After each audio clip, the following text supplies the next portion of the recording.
ತರುವಿನ ನೆರಳು ಕೊಡುವಂತ ಸುಖವು ಕೊಡುವನು ಕೃಪೆಯ ದಿನವು. ಸ್ಥಿರ ಇರುವ ಮನ ಎನಗಿರಲಿ, ಶರಣಾಗತಿ ಎಂದು ಬರಲಿ. ಭಗವಂತನ ಪ್ರಿಯ ಮಗನಿವನ, ಸಾರಿ ಬದುಕು ಇರಲಿ.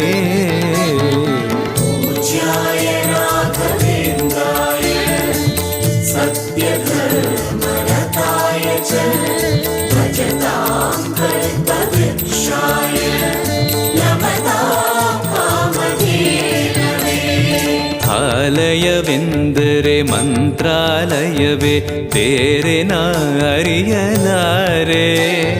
ರಾಜನು ಎಂದರೆ ಶ್ರೀ ಗುರು ರಾಜನೇ, ಮತ್ತು ನಾ ತಿಳಿಯಲಾರೆ.